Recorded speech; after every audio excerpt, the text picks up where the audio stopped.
Ladies and gentlemen, it is a great pleasure to introduce to you, for the purpose of conveying greetings to this conference, His Excellency Matthew Gould, the Ambassador of the United Kingdom.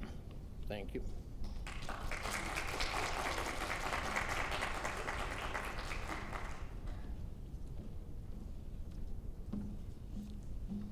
Thank you very much for inviting me here on a day when clearly not very much else is going on in Israel, so we have a lot of time to spare. But I did think it was important to come to the conference, and I did think it was an important issue that we needed to address. And I'm very pleased the conference is happening because it's discussing one of the most contentious questions arising out of a Second World War, one of the most difficult issues in the complex and often fraught history that intertwines my country with that of the Jewish people. And I'm acutely conscious that there are people here who are more qualified than me to debate the issues of responsibility, decision, and culpability that arise from the Allied response to the Holocaust. As ambassador, it's not my job to present a case or a thesis, but rather to welcome the debate. Now, in every country that I've served, history weighs very heavily, but nowhere in all the places I've served does it do so with more immediacy or urgency than here in Israel. And through my time in the diplomatic service, as I've grappled with the issues of the present, I have come to understand the need for a proper appreciation of the past. And in particular, 3 lessons stand out for me about history. The first is a very straightforward one, and I suspect nobody who is here would disagree. In speaking to a room full of historians, I know I'm speaking to the choir. And the point is this: my first lesson is that we simply need to know our past. And just as you know the importance of history, you will also know the sad limits of the knowledge of history. You'll have seen, as I've seen, the stories in the newspapers that expose very widespread ignorance about some very basic elements of our past. And you will, as I will, have read them with a sinking heart. Now, as I look back on my time here, I have several regrets. One is that I never got my Hebrew to the level of fluency that I wanted to. You can put this down to my lack of application and the fact I'm not very good at learning languages. But another regret is that in all my time here, I know that I only ever managed to scratch the surface of understanding the streams of history that have brought us to this point.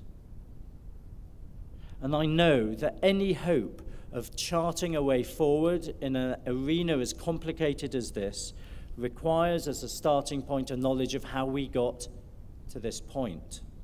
And that knowledge, I believe, needs to be a prerequisite for anyone who wants to help make policy, or even simply to understand and engage in the debate.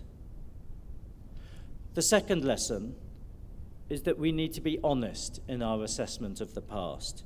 History is often, perhaps inevitably, perhaps always, the battleground between ideologies.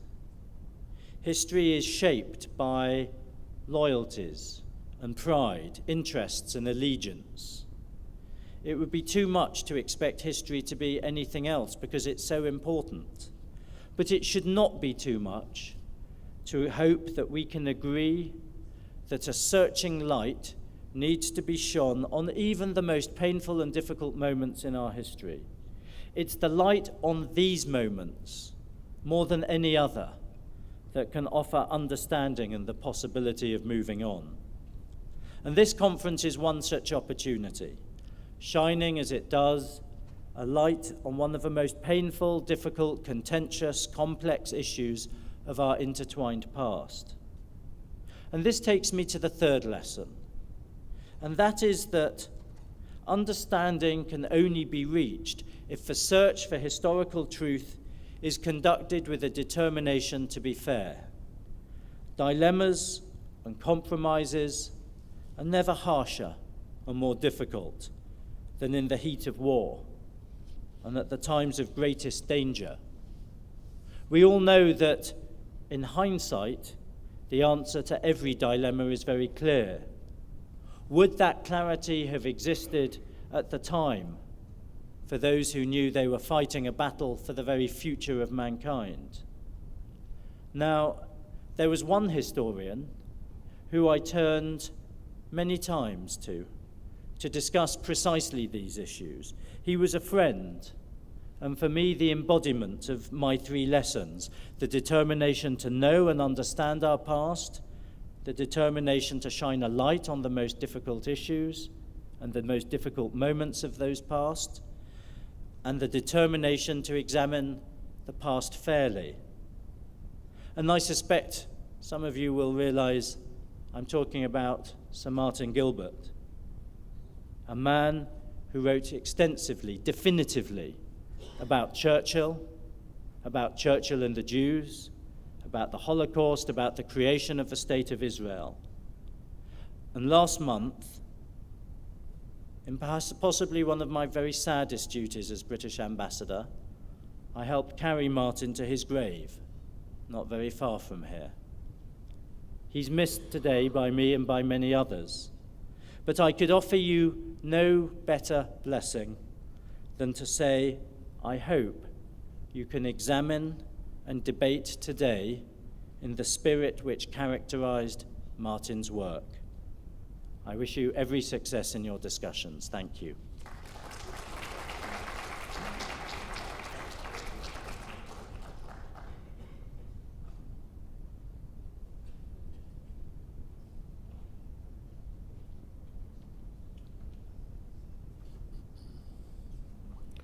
Ladies and gentlemen, it is a great pleasure for me to introduce to you, for purposes of conveying greetings to the conference, Mr. Robert Singer, the Chief Executive Officer of the World Jewish Congress.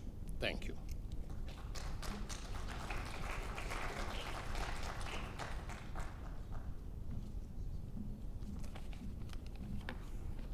Ambassador Gold, Professor Gross, and Mr. Tanke,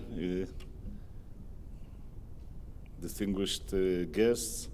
I want to take it from where Ambassador just finished. I came yesterday night from a tour in a few countries of Europe. I was in Paris, London, Geneva, Helsinki, Oslo, Copenhagen, and Brussels. Stayed one day in each one of the places. And it's really a sad fact that 70 years since the Second World War, the Chief Executive Officer of the World Jewish Congress has to go to all these places and to examine the level of anti-Semitism and discussing with the communities the fact of what is happening in each one of them, and is there a place for Jews in Europe? And the very fact that this discussion or this debate is taking place speaks for itself. World Jewish Congress is the umbrella organization of all Jewish communities worldwide. We are representing 104 Jewish communities and some 20 to 25 major Jewish organizations.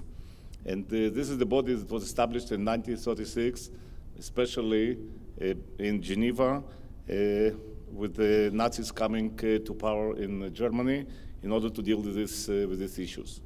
World Jewish Congress was the first organization that brought the knowledge of Holocaust, and many of you probably know the famous Rigner telegram and other initiatives that announced about this. World Jewish Congress pioneered the struggle for restitution, and we're still involved, deeply involved with this, including the looted art restitution in the last few months, and this struggle continues. And we're still negotiating with many governments in many countries these issues. We are deeply involved in commemoration of the Holocaust events. We just had a discussion here with our Chinese friends about the special event that we are going to have in Shanghai in September this year, commemorating the 70th anniversary of the liberation of the ghetto there. We just came back from an event in Auschwitz. We are planning another event on 26th of April in Bergen, Belgium, with the president of Germany. And maybe the important one for you as historians is the event that is going to take place on the 27th of April in Geneva, in the headquarters of the Red Cross, leaders of which very courageously decided to reveal all the archives of Red Cross dealing with or not dealing with the rescue of the Jewish population during the Second World War. Having lived in London for the last 14 years, where I served as the chief executive officer of the World Earth, a big international and training organization, I feel a very personal feelings towards this country, and it's an opportunity to thank all of you for putting together this conference, for debating these issues. During the events in Auschwitz, a special unit, intelligence unit of Air Force, came to Krakow to present the exhibition, part of which you saw outside. And one of the main topics on the agenda was what exactly was known by the Allies during the war, what exactly could be done and was not done, and the reasons that led to this decision. So I guess that some of these issues will be discussed also during this day, and I wish all of you a very fruitful debate. Thank you.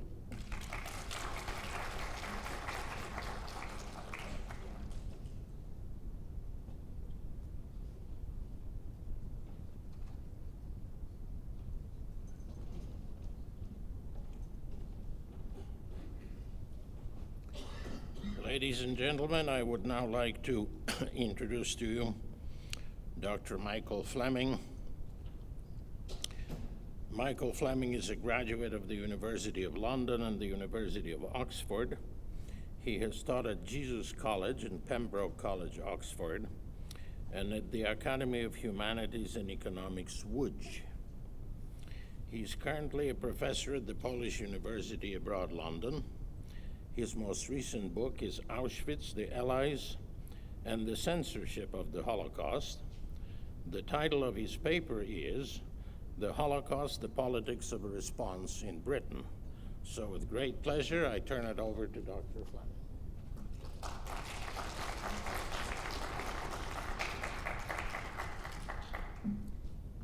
Well, good afternoon. I'd like to thank the organizers for inviting me to this important event. I'm going to start by referring to an important essay from 2013 in which Tony Kushner, the British historian, argues that for the past half century, the dominant trends in scholarship on responses to the Holocaust have alternated between the accusatory and the defensive. Kushner suggests that the continuing commercial success of work that identifies saints and sinners indicates that the Shoah is increasingly becoming the morality tale of modern times. The wider point that such a worldview hinders understanding of responses to the Holocaust as condemnation or justification of contemporaries' actions often replaces explanation is well made. In this paper, I explore the responses in Britain to news of the Holocaust, foreground the question as to how the German project of genocide against a specific group of people could become a central concern of the British government during the national crisis of war. By framing the issue in this way, I hope to shed light on how competing and often contradicting priorities of different constituencies were resolved in relation to the Holocaust. I will show that although there were many voices calling for interventionist measures to help Europe's Jews, these demands remained ineffective. The notion of effective demand is useful as it encourages a focus on relationships in process rather than simply privileging notional positions of power. One of the aims of this paper is to explain why demands for intervention remained largely diffuse and ineffective. I begin with two quotes.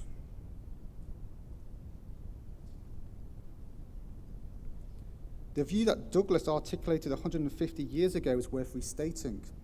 Even after the development of sanctions against genocide, the evolution of human rights law, it remains difficult for activists to persuade governments to intervene to persuade genocide and mass killing. Rwanda and Srebrenica are cases in point. Bauer's argument highlights the importance of political muscle. The development of political influence is an ongoing process. The lack of such clout allows other actors' views to become dominant, and it should be noted all actors use a variety of strategies to enhance their own influence, as we shall see. Now, underlying both these contentions is a particular notion of power. On the one hand, there are the powerful, and on the other, there are groups seeking to have their voices heard. This model can take us far, but a top-down conceptualization has its limits. We also need to be sensitive to the agency of less privileged actors. For British policymakers, the general objective was first to avoid defeat and later to win the war as swiftly as possible, with British influence in the world maintained. To do this, the resources of the British state and empire were mobilized. The fate of occupied people was a concern, but did not trump British war aims. However, for a variety of constituencies in Britain, the situation of those enduring German tyranny was of keen interest. The task facing these constituencies, including government exile, civil society activists, and various Jewish representatives, was how to communicate the horror unfolding in occupied Europe and encourage the British to sanction the provision of aid, and as the war progressed, encourage rescue, refuge, and/or retaliation. Those who sought to highlight the unfolding Holocaust faced a number of challenges in the British context. These included contesting general antipathy towards humanitarian intervention, fear of exacerbating domestic anti-Semitism if attention was devoted to the Jewish plight, Foreign Office sensitivity to the situation in Palestine, and a refusal to take action which could be seen as endorsing the notion of a Jewish nationality. The claim that all resources were needed to fight the war and that the diversion of such resources would simply lengthen the war and prolong the suffering.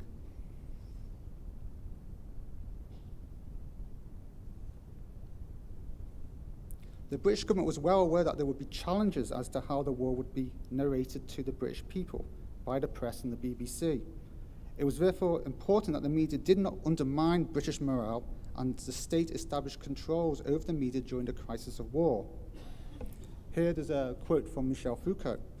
Now, Foucault's reference to a regime of truth helps to highlight the significance of malign discourses about Jews in marginalizing the news of the Holocaust.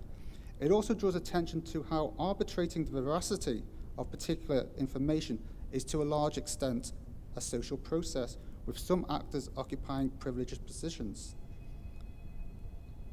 Significantly, Jock Bremner of the Ministry of Information rightly noted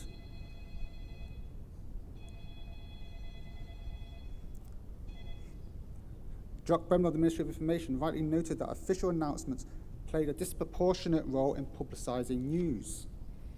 Official British sources were in a privileged position to narrate the war, none more so than the British Foreign Office.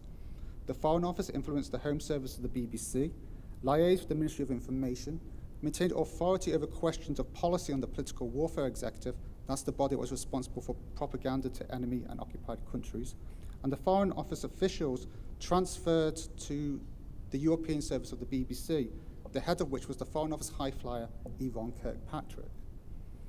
Furthermore, first through the Political Intelligence Department and later through the Foreign Office Research Department, the Foreign Office issued authoritative war narrative to decision makers in the British state apparatus. The weekly Political Intelligence Summary was circulated through the upper reaches of the British state. Senior military and BBC figures received a copy, and so did Buckingham Palace. As Clifford Child, one of the writers of the summary, noted, the weekly Political Intelligence Summary represented a considered Foreign Office view, which was expected to stand up vis-a-vis anything coming in from posts abroad or from other Whitehall departments. Information that was circulated in the weekly Political Intelligence Summary played a particular disciplinary function. It was a mechanism by which the Foreign Office maintained its control and authority over issues of foreign policy. Consequently, writers' draft summaries were recast by senior Foreign Office clerks, including Frank Roberts, the head of the Central Department, during the course of the war.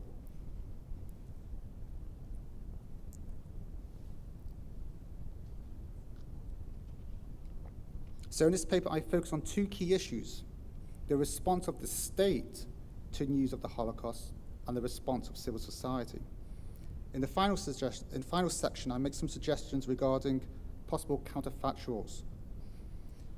One of the key framing questions about news of the Holocaust that arrived in the West is, was the information believed?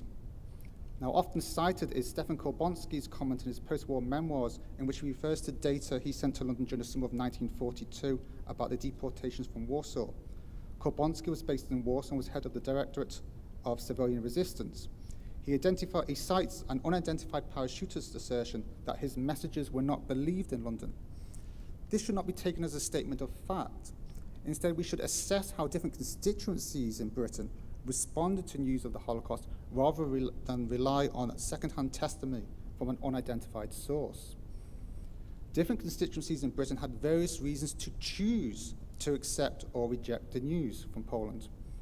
The Labour Party, for instance, circulated news of the gassing of Jews at Chełmno in August 1942. Only 3 weeks later, in contrast, in September, the Foreign Office persuaded the Liberal MP Geoffrey Mander to withdraw a parliamentary question on the same camp on illogical grounds, as Walter Lacour noted back in 1980. As the arbiter of whether information was true or not, regardless of its ability to make informed judgments, the Foreign Office exercised significant power over how the news of the Holocaust was handled, and importantly, if and when it was to be officially acknowledged. We can graphically summarize the socio-political field in which responses in Britain to the Holocaust took place. Various discourses militated against engagement with the terrible news from occupied Europe. But as can be seen, the state's propaganda organs and influence over the press played a key role in regulating the flow of information. This included marginalizing and omitting news of the Holocaust. You will notice on this slide, the relationship between information, knowledge, and action is no longer a straightforward linear relationship that starts with information. Arguably, action precedes information insofar as the reception of news of the Holocaust is concerned.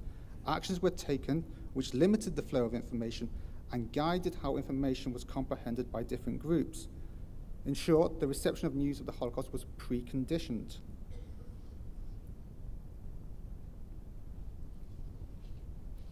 For those seeking to aid Europe's Jews, the British context posed particular challenges. Domestic anti-Semitism and fear of anti-Semitism encouraged the marginalization of news of the Holocaust and inhibited some constituencies in contesting this marginalization. Now, in the 1930s, news of German outrages against its Jewish communities were deliberately downplayed in Britain as Britain sought to maintain relations with an increasingly muscular Germany. Once war broke out, further reasons to marginalize the news were articulated: the need to maintain morale and British unity, a desire not to recognize Jewish nationality in order to maintain stability in the Middle East, for instance. But even after the 17th December 1942 UN declaration, which condemned German atrocities against Jews, reasons were found to maintain a policy of restraint. For example, at the first meeting of the War Cabinet Committee on the Reception and Accommodation of Jewish Refugees on the 31st of December 1942, Home Secretary Herbert Morrison noted that there is considerable anti-Semitism under the surface in this country. If there were any substantial increase in the number of Jewish refugees, or if these refugees did not leave the country after the war, we should be in for serious trouble. Later in early 1943, Richard Laws, Anthony Eden's deputy at the Foreign Office, argued that we cannot take the risk of the Germans calling our bluff if offers of refuge were provided to Europe's Jews. Allied victories at Stalingrad, in the Atlantic, and in North Africa did not encourage a relaxation in British policy. If the war could be won, why delay that by diverting resources towards humanitarian objectives and risk becoming responsible for thousands of refugees? Indeed, some sense of the thinking at the top of the British government can be gleaned from this 2nd of January 1943 message from Anthony Eden to Winston Churchill. His second point may be understood as suggesting that it was best not to do much in case Germans stopped murdering Poles and Jews, and therefore put moral pressure on the British to stop bombing German cities. In some sense, then, Eden seems to acknowledge that the war strategy of bombing civilians was problematic, but faded in significance given German crimes. In short, German crimes gave British war planners legitimacy to undertake a broader range of actions that could, it was thought, end the war sooner.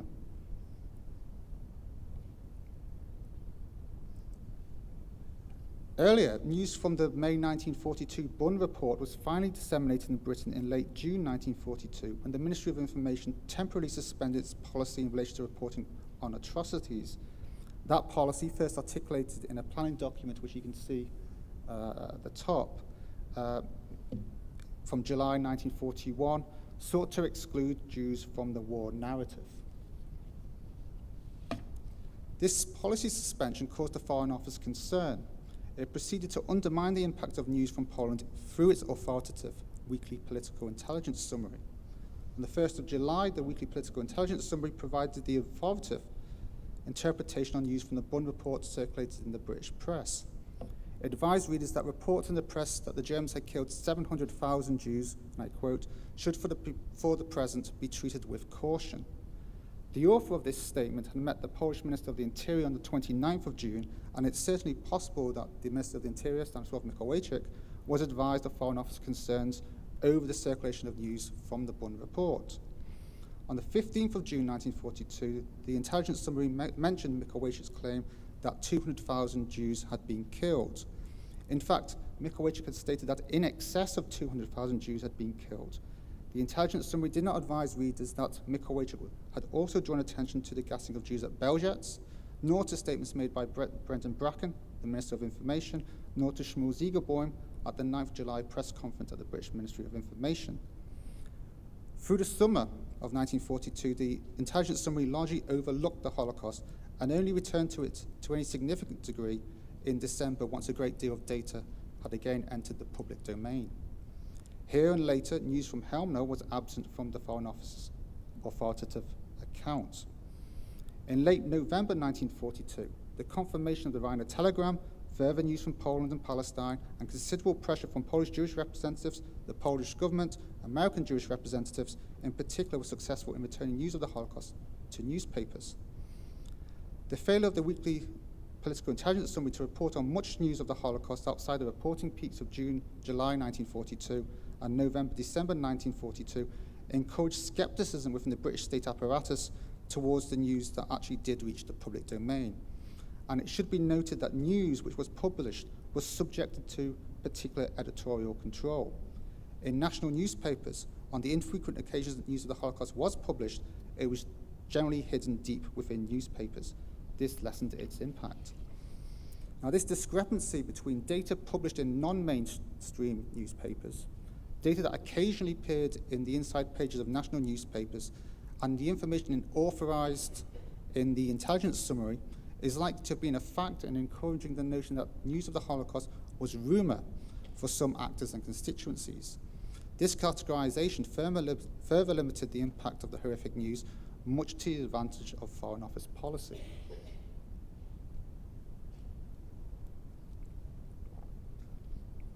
The regime of information management made it exceptionally difficult for activists to challenge how news of the Holocaust was disseminated in Britain, how that information was interpreted by important decision makers, and to persuade the government to take action to help the Jews of Europe.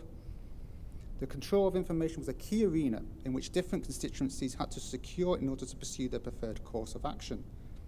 While some mechanisms of control could be contested, the shifting reasons articulated by the representatives of the British state to marginalize the Holocaust undermined civil society activists. For example, Victor Gollantz's challenge in 1943 to the claim that it was the anti-Semitism of the British people which prevented actions to save Europe's Jews targeted only one of the reasons put forward not to do anything. All those reasons needed to be debunked.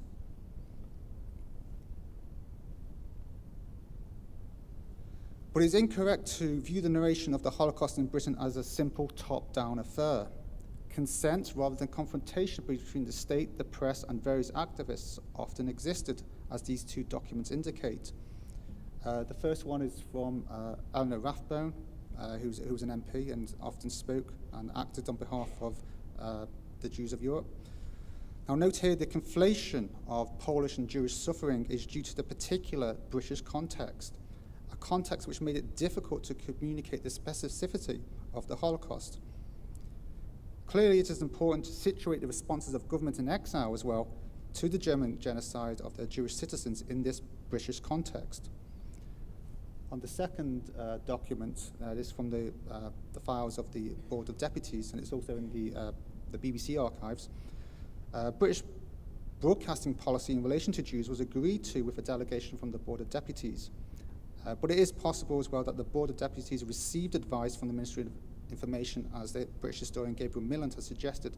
So what we have is a circular form of recommendation. The Ministry of Information recommends to the Board of Deputies to take a certain course of action. The Board of Deputies goes to the BBC and in a sense endorses the Ministry of Information's policy, which the BBC gets anyway.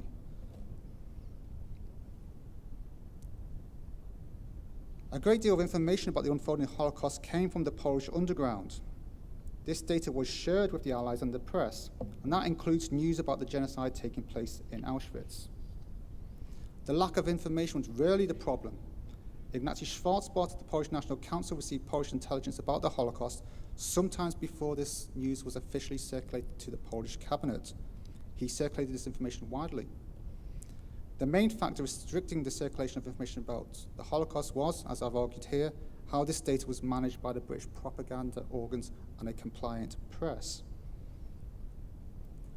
As this graphic illustrates, in addition to informal mechanisms of control, more robust measures were put into place. News was prohibited from being published by the D-notice system. D-notices were issued by the Ministry of Information. However, it is now no longer possible to define precisely what information was prevented from being published because the actual D-notices issued no longer exist. However, we do have some evidence that news of atrocities in general and atrocities against Jews were being excluded from newspapers. In May 1943, Schwarzbart noted in his diary the flat refusal of the News Chronicle to report the gassing of Jews at Treblinka. The News Chronicle was a popular newspaper with a circulation of around 1 million. In addition, by juxtaposing the news circulating in Britain with that actually published, we can outline the regime of information management operating in wartime Britain.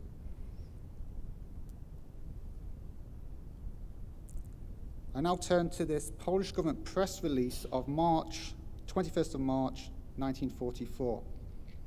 It's worth just taking a moment to read it. It basically declares that over 500,000 people have been murdered at Auschwitz, most of them being Jews. Now this piece of information was circulated by the Polish government, and it reached a number of different newspapers. So on the 22nd of March 1944, we have reference to this report in a number of American newspapers, including the New York Herald Tribune, in the Los Angeles Times, and in the Washington Post, which I understand is not an insignificant newspaper. It was also published in Australia. So if you were a farmer in Queensland, you would know that 500,000 Jews had been gassed at Auschwitz. Similar if you lived in Tasmania. Now this information was not published in any mainstream national British newspaper. So it goes around the English-speaking world and reaches various constituencies. Now the same information actually reached the Jewish Agency somewhat earlier, in February. The information had been circulated by the Polish government in January to its intelligence and its diplomatic posts throughout Europe and the United States and into the Middle East. And so there's reference to this source report from which the press release comes from in the February 1944 edition of the Bulletin of the Jewish Agency Committee for the Jews of Occupied Europe. It also features in the Palestine Post in February as well. So in Britain, the news is featured in the Aberdeen and Press Journal on page 3 on the 22nd of March, and then on the front page of the Polish Jewish Observer on the 7th of April.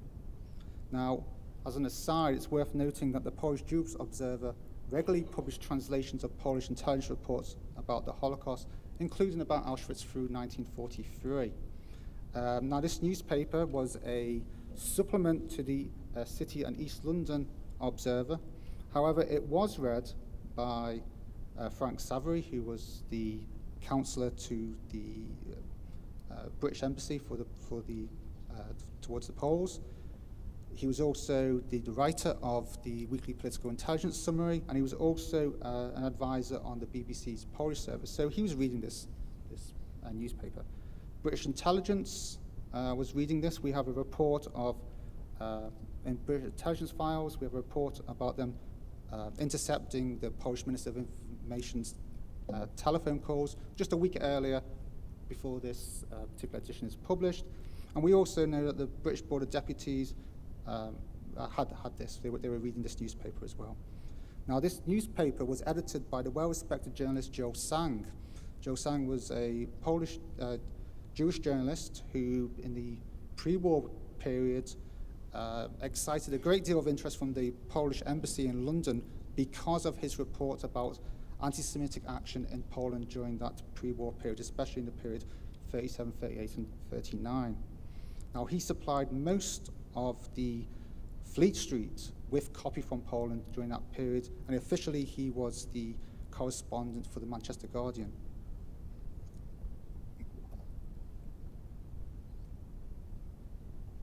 Now, I briefly turn to the issue of knowledge as distinct from information about the Holocaust. If we accept Yehuda Bauer's contention that there's an important difference between information and knowledge, then we need criteria to which we adhere when someone had knowledge of a particular fact. It is proof that an individual read or listened to information sufficient. It is evidence that they responded to that information better, and is acknowledgement that they knew importance. As is evident from the way news of the Holocaust was framed by the Foreign Office in the Weekly Political Intelligence Summary and elsewhere, the difference between information and knowledge, here understood as accepting the truth of particular information, was fruitfully exploited by the Foreign Office to insulate the British state apparatus from demands for action to save the Jews of Europe. Through June 1944, for example, the intelligence summary was extremely restrained in its reporting of the deportations of Hungarian Jews. The intelligence summary of the 14th of June contended that there was no news of Jews being evacuated from Hungary to Poland. However, 6 days earlier, the political warfare executive director to the BBC's European service had advised readers that the deportation of Hungarian Jews to concentration camps in Poland. Now, it's important to note that the officials from the Foreign Office Research Department cooperated very closely with PWE. So what we can adduce from this discrepancy between the intelligence summary and the political warfare directives is that the Foreign Office was seeking to maintain some control over the domestic news agenda and limit demands for action, while in some way recognizing the situation facing Hungarian Jews through this propaganda wing on the BBC's European service. Now, only when this policy became untenable through the wide dissemination of information from the Weber Wetzler report in Europe and with the arrival of more reports from Polish intelligence, did the Foreign Office eventually acknowledge the deportations and gas chambers at Auschwitz to officials of the British state apparatus. Publicly, Anthony Eden sustained a policy of reserve and refused to confirm that 400,000 Hungarian Jews had been deported when asked by Sidney Silverman at the House of Commons on the 5th of July, 1944. The policy of the Foreign Office towards publicly acknowledging particular information of the Holocaust should not be confused with knowledge. Information confirmed in public had implications. It risked encouraging civil society demands for actions to save Jews, for example. Similarly, other constituencies face different pressures and had different objectives, but here too it is important to assess their specific knowledge of the Holocaust as it was taking place if you wish to come to an understanding of the choices that they made. Indicatively, Aria Kubodvitsky's claim in July 1944 to John Pearl of the War Refugee Board that he was unaware of what was happening at Auschwitz is rendered somewhat problematic by the fact that he forwarded this report about the camp without qualification to Benjamin Teller in early March 1944. Now, it is important to recognize that the Holocaust was not the central focus of attention for significant constituencies. It wasn't the central concern to various governments in exile whose Jewish citizens were being massacred, and it certainly wasn't the primary concern of the British Foreign Office. Now, in this paper, I have focused on the Foreign Office, but the perspective can be shifted to highlight the actions of particular constituencies within their historical and spatial contexts. Now, news of deaths on a mass scale reached London continuously through the war, And in 1943, it was not just the deaths of foreigners in Europe, but subjects of the British Empire.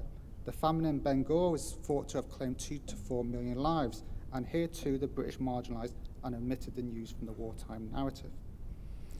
It is crucially important not to conflate the general public's limited access to information about the Holocaust with the knowledge available to key government officials, civil society representatives, Jewish representatives, and the press corps. The success of British Foreign Office policy to a large extent depended on its ability to manage civil society activists and restrict the support they could generate within the wider population through information management regime. They were aided by tensions and real differences among those constituencies best placed to challenge British policy. Now, this is clearly seen in April and May 1944, when public attention was turned to the scandal of anti-Semitism in the Polish army. The fate of Hungarian Jews was marginalised. Demands for a proactive response to news of the Holocaust by various individuals and groups remained ineffective. Only when different constituencies acted in concert did the Holocaust receive attention, as in June, July 1942, and in December and November 1942. The frequent disunity of those best placed to lobby the British, and the Foreign Office in particular, helps to explain the success of British policy to marginalise news of the Holocaust. In short, though the British state was in a dominant position to dictate the war narrative and war policy, there was scope for this to be more strongly challenged, especially by governments in exile whose Jewish citizens were being massacred by the Germans. Now, I'll just close with a few possible counterfactuals within the context of British policy. That is, we're not challenging so much the big questions about providing ships to help Jews escape Europe, but within the framework of British policy in terms of propaganda. And there are a number of points which the British could have taken which could have had effect to save some Jewish lives. And that includes putting pressure on the governments in exile. It includes changing the way in which propaganda to occupied countries was presented, including getting clergymen especially to reiterate the importance of not killing your neighbours, and so on and so forth. And there's also the possibility that the Polish government could have been joined by other governments in exile when it was making its demands for Auschwitz to be bombed. Now, the first call for Auschwitz to be bombed was in early 1941. There was evidence that they made repeated calls during 1943. And at this point, there's a lot of information about the camp being circulated in the Polish Jewish press, and it's circulating in London in a variety of other forums. So the question is, what are other governments in exile doing?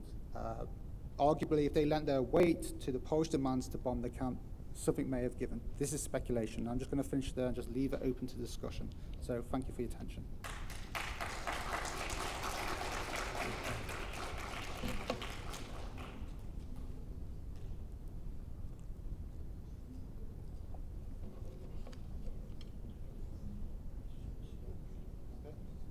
Okay, I can take 4 or 5 questions. Anyone's got any? Okay, thank you. Yeah, go ahead.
They didn't do anything about it. They didn't. The information was circulating. It's like a lot of news about the Holocaust that was circulating. It wasn't even published in the national press during 1943, most of 1944. It was restricted to, in a large part, to the Polish Jewish Observer. The first acknowledgement we get in the British archival records of the mass killing of Jews at Auschwitz actually comes a bit later in March 1944 in an aide memoir of the political warfare executive, and it just restates what's known about what's happening to the Jews. And there's a paragraph there which is very clear, and it talks about Jews being killed at Auschwitz. So it's known in the department. So basically, the Foreign Office is aware of all this information, and it has this very strong policy of restraint. It doesn't want anything to challenge the way the war is being narrated. It doesn't want challenges to interfere with the prosecution of the war. It seems to me that there's a fear that if there is a serious civil society campaign, this could disturb British unity, undermine morale, and may be so strong as to affect some changes in war policy. Now, the Foreign Office has a number of different demands, and basically, it's throughout the war is maintaining its position that the war has to be won. That's it. The bigger question, of course, and it's the question which we face in our own lives today, is what do we owe foreigners, right? This is a question, and for the Foreign Office, the answer was not much.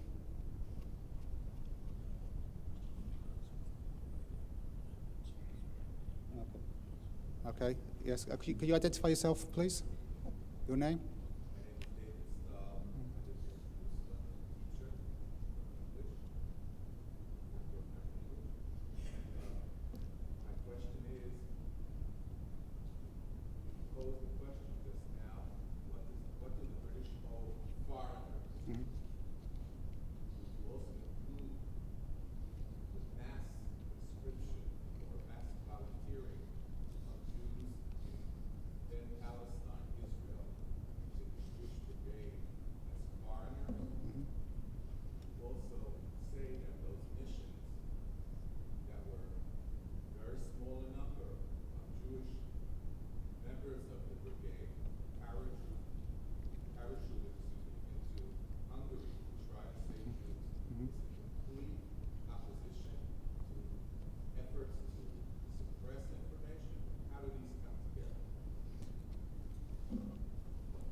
In relation to recruiting particular people to fight, this is a benefit for the British state in some ways. That's the argument. I mean, and the downside of it is, of course, by endorsing Jewish brigades, and this comes late in the war, you are also endorsing in some way the notion of a Jewish nationality. And British Foreign Office policy during this period was specifically not to endorse the notion of a Jewish nationality.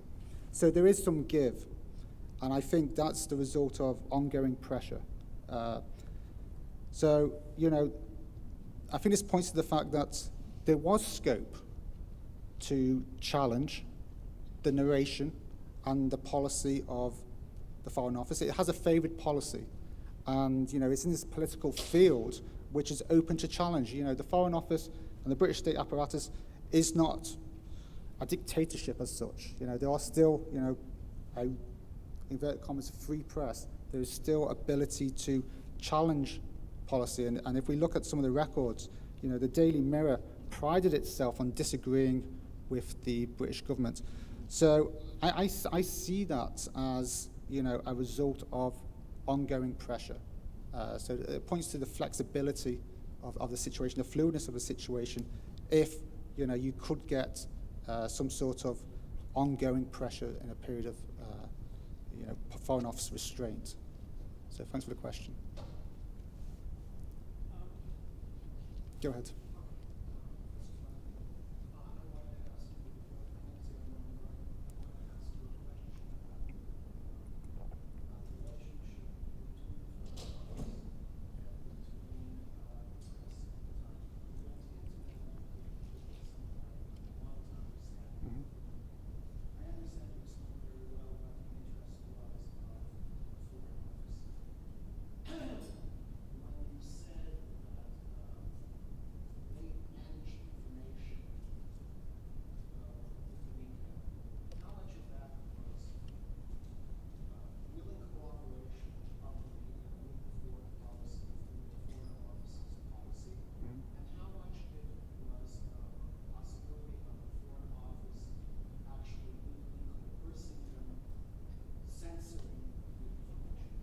Okay, I mean, that's... Mhm.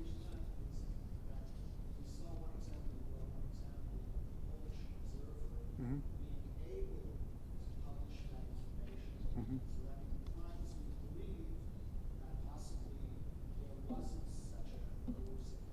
Mhm. Well, I mean, the thing about the Polish Jewish Observer is it was a subscription-only newspaper, so it was very difficult to get hold of. And it circulated mainly amongst the East End Jewish working class. So what you have is a great deal of dissonance between what East London Jews know about the Holocaust and the wider population, right, which has a significant impact on how Jews are perceived. There's this notion that Jews are overreacting to news of the Holocaust. Now, the reasons why they're perceived as being overreacting is because they have the information that's circulating in this newspaper, and it's also in the Jewish Chronicle. The Jewish Chronicle reports on Auschwitz on the 10th of September 1943, where it reports 500,000 Jews have been killed at the camp. So you have this dissonance between different press outlets. The national press, now we don't have the D-notices. The D-notices would tell us theoretically what information was barred, censored, in the traditional sense of being censored by the state. We don't have those. What we have is what information was circulated and what wasn't published. Now, we also have some memoirs of various journalists and government officials and biographies of these officials. And what seems to have happened is that the Minister of Information had regular meetings with editors. Now, the records of those meetings don't exist as far as I can make out. Brendan Bracken, the Minister of Information, who was responsible for British information policy, had his papers burnt at the end of the war, which is a shocking act of vandalism. So we're not really so sure. And if you go to the papers of various editors, what you normally find is we had a meeting with the Minister of Information today, but not much is said what happened in that meeting. So what we can conclude is that there's some sort of relationship there between the state apparatus and an understanding of editors and owners to follow the government's line. And there's reasons for this. The newspapers are inclined to follow the government line because government becomes a key advertiser for newspapers. It also, in the crisis of war, becomes the key source of information. So there's a trade-off. And the trade-off was, we're not going to be publishing a lot of this news about the Holocaust, as in the citation from Ignacy Schwarz-Barton and News Chronicle. That seems to have been a decision, at least in part, by the editor. So it's a thorny issue about who's ultimately responsible. My take is that co-responsibility between the compliant press and a particular discourse promoted by the Ministry of Information, which is lent on by the Foreign Office. So thanks for the question.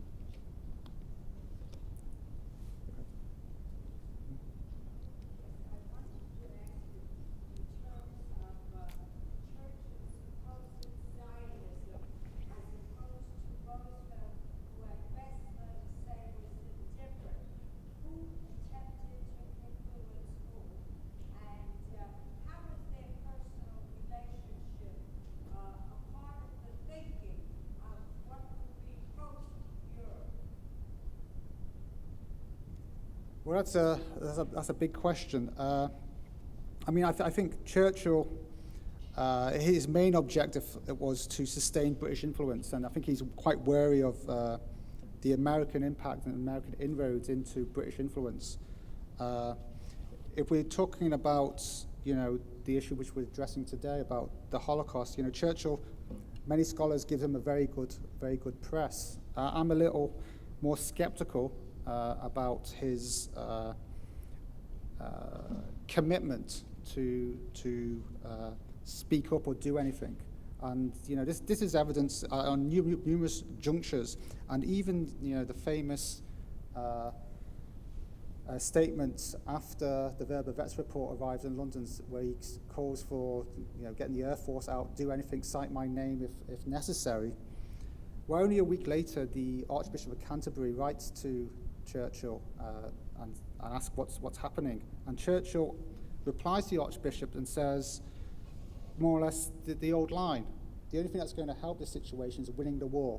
Now, of course, at that point, Churchill's under no obligation to tell the Archbishop of Canterbury about British strategy, but it just seems a little bit odd that there's no mention of any special support for those demands.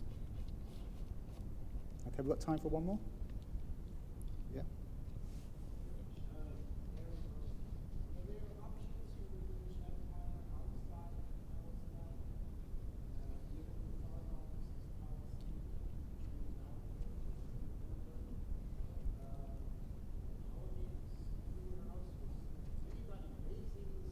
Yeah, there is a discussion, I think, in late 1942 on this issue, and basically the idea that the empire was full comes back, right?